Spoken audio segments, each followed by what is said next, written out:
Finances. And we'll give it away to head coach Gary Nesson.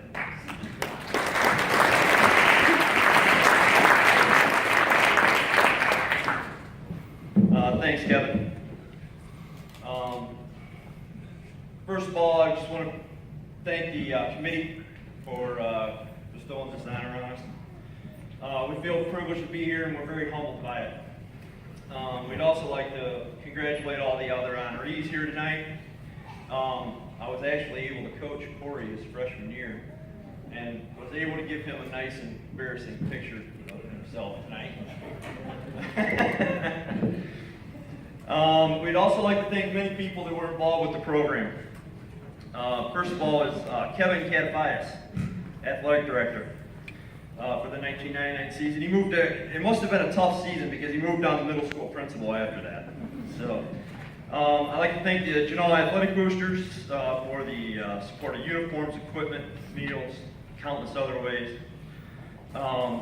Eric Wolf and Jim Keaton for bringing these boys together when they were young, when they were in their Little League days. They were able to give them the foundation that basically the team was built on. I don't know if I want to give this thank you or not, but I'm going to. My brother Lee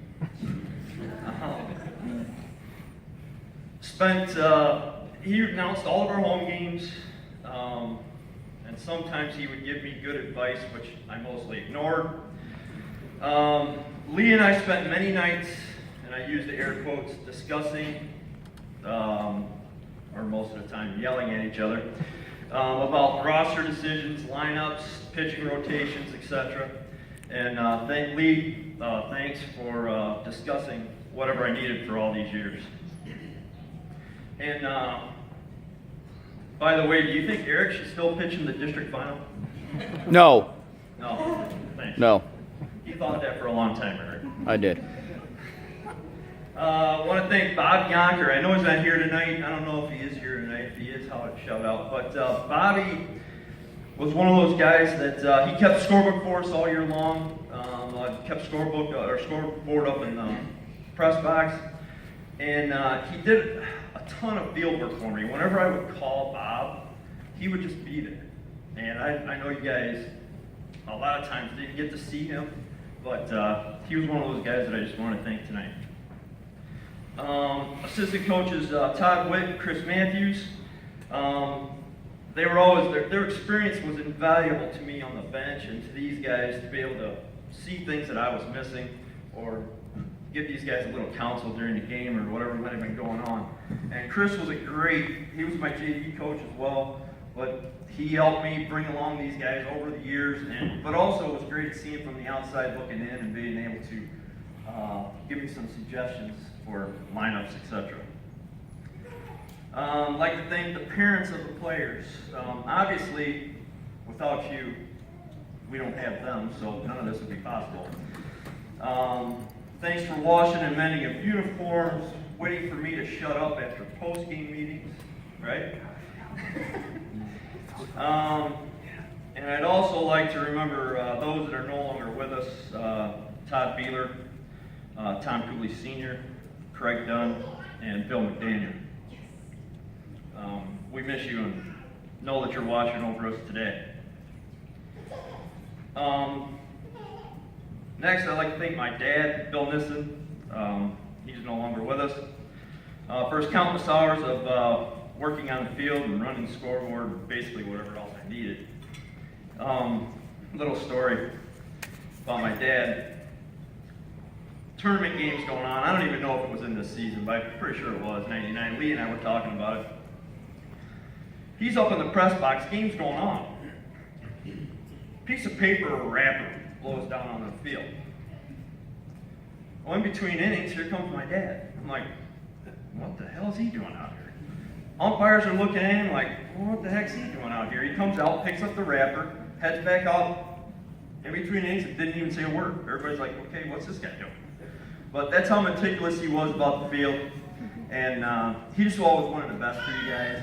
And one of the seasons that we talked about before he passed was that season. So just wanted to let you know that you meant something to him. And bear with me here on this one.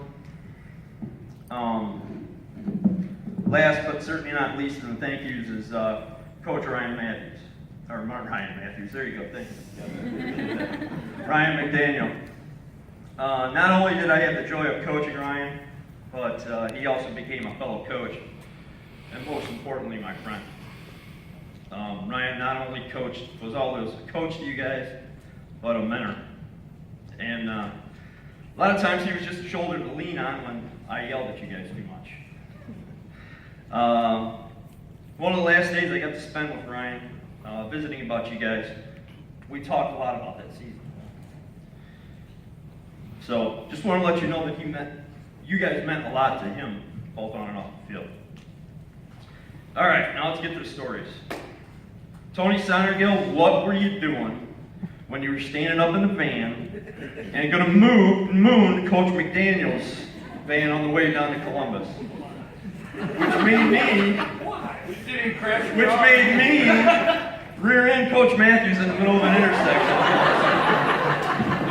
Now that's distracted driving. Okay, and I'm not sure many of you guys even knew this, and I don't know if the parents even knew this, but we arrived at the hotel in Columbus. We're spending the night in the Red Roof Inn, and we're passing out keys, and I noticed there's a lamp in a window with a red veil over top. Somebody knows what I'm talking about. Well, there's ladies of the evening in the hotel room on the same floor as us, and I had to ask them to leave. Because they were right next door, and I didn't want that distraction for these guys. So, Matt Dunn, what were you going to buy once you got to the convenience store? I'll just leave it at that. Mrs. Cooley did create a delay of game in one game this year, or that year, with her flash on her camera. Umpires delayed it for 20 minutes because they thought it was lightning. Doug Warfield, how did you end up in the middle of the fight that happened after the Northwood game? Doug was our scorekeeper. He was on the team. He was nice, but he was the best scorekeeper I ever had, no doubt. But Doug, I'm pulling Joe Beeler away from the pile, and then the next thing I look down, and there's Doug, mild-mannered Doug Warfield laying on the ground and right in the middle of the fight. And I know there's a picture floating around down here, but yes, it still ticks me off that you guys wore your hats backwards after the Otsego after we won the league title. That still ticks me off, but that's all right.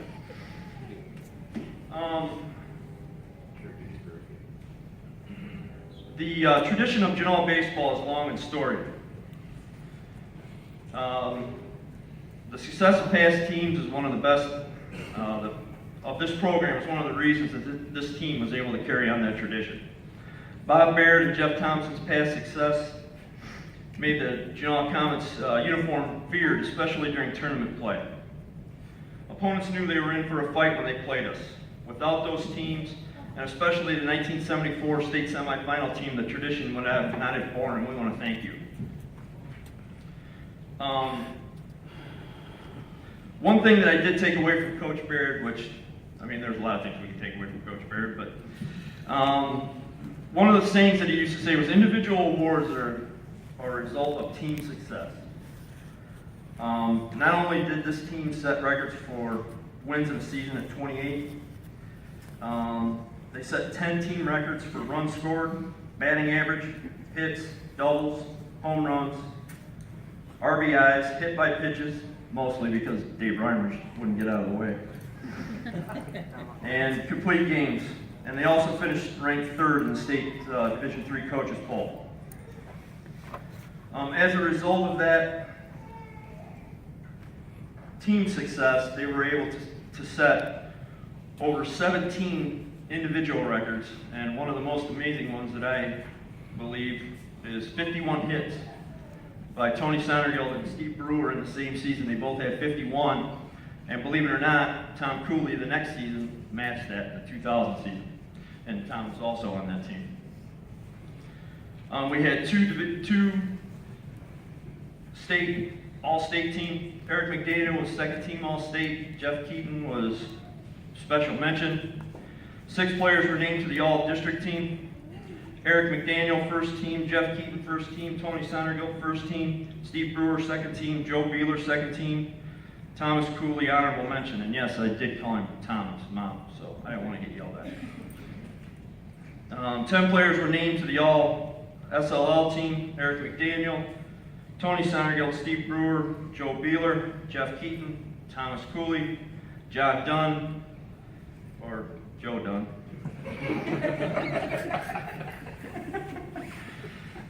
David Reimers, Andy Long, who was not able to be with us tonight, and Nick Beeler. If you're not keeping count, that was almost all of our starting lineup that received all SLL honors that season, in addition to one other pitcher, which was Andy Long. I'm not sure if that's any sort of record, but I'm sure it hasn't been done very often in league history. Most of the people in that season think that Eric McDaniel was the MVP of that team. He was not. Anybody remember who the MVP of that team was that you guys voted on? Steve Brewer. Yeah, Steve Brewer. Most improved player that year was Thomas Cooley, and David Reimers was the won the alumni award for his outstanding leadership behind the plate. David begged me to call pitches his senior year, but then it was awful funny when he would look over at me and I'd allow him to call pitches, and then he would look over at me and go, okay, what do I do here? I don't know what to do with this guy, so I didn't get flashing the sign. So it was fun.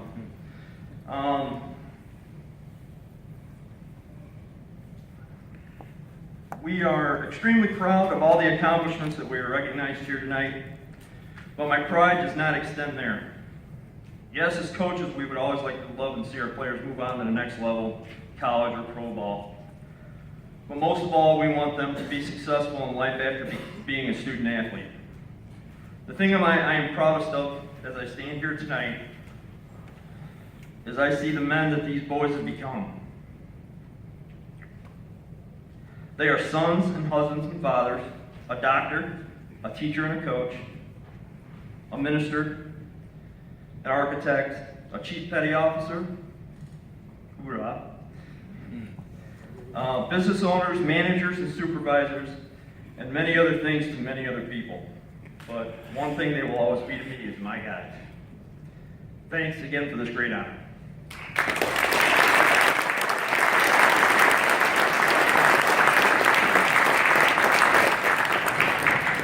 I'd like to call you up individually. First, assistant coach and JV coach Chris Matthews.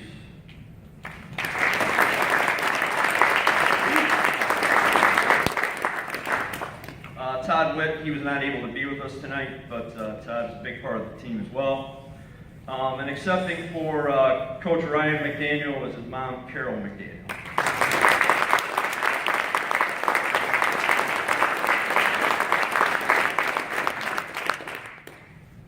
Scott Ward.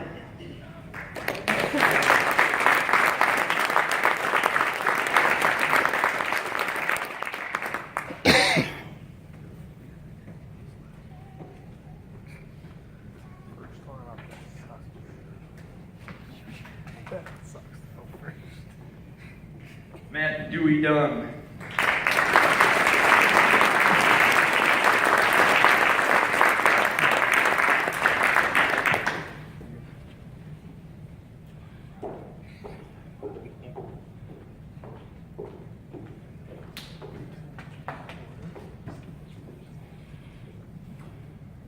John Dunn.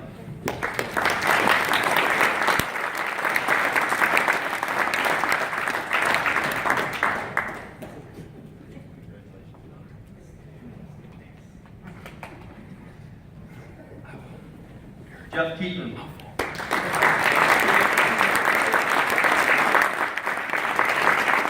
So we did decide to start the district final game, right? I was there.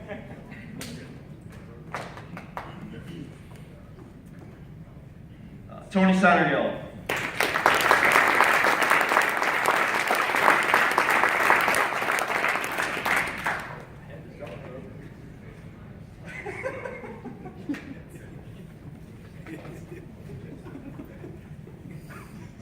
Nathan Egbert.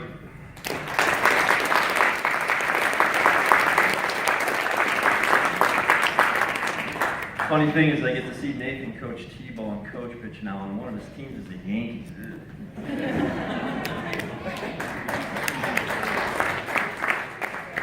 Craig Pickrell.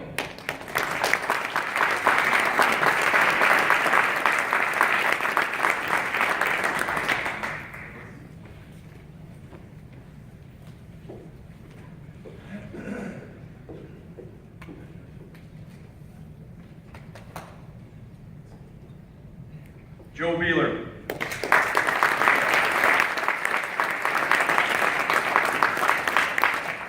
I love Joe. We're 17 years ago, and he still wants to dispute the record.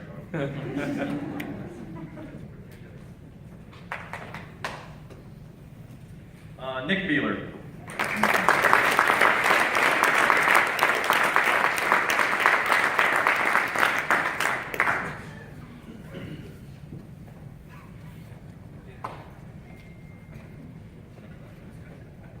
Nick's still slow with it there.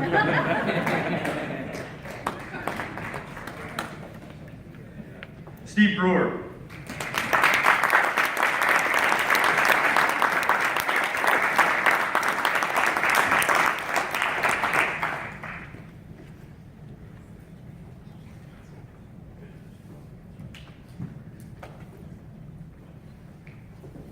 Rob Long, and accepting for Rob, which Rob is a minister in Oklahoma, is his dad, Bob Long.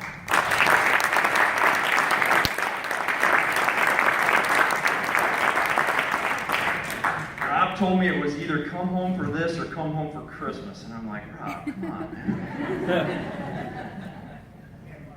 Exactly. Eric McDaniel.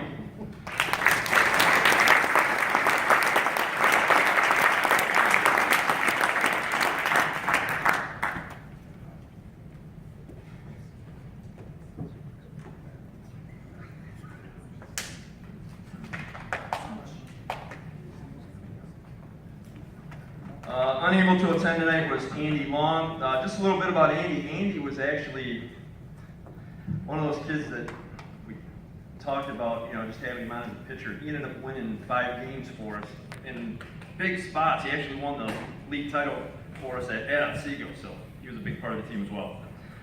Thomas Cooley.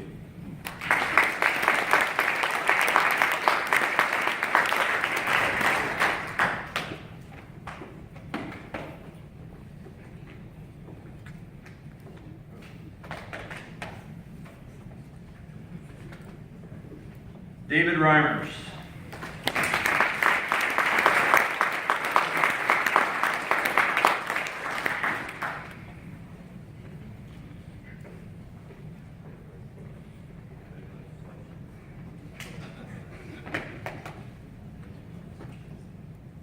And Doug Warfield.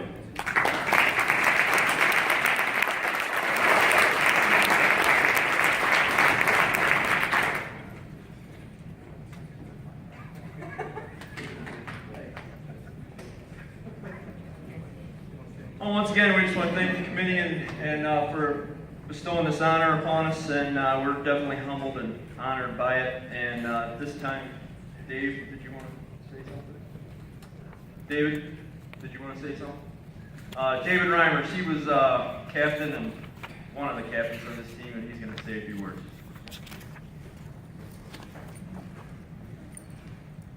First of all, I'd say that this might be the best looking group that is going to come up here tonight. But I can't believe how old we've got. But on behalf of these guys, I would like to congratulate all of the nominees or the inductees tonight. One of the things I'll say about this group is we were a family. And like any family, there was some different personalities, and we didn't always get along all the time. But when it came down to it, these guys would have any one of each other's backs at any given time, and that's what made this group so special. It was truly an honor to be a comment along with these guys, and I wouldn't have had it any other way. I want to thank the committee that inducted us, and thank you very much.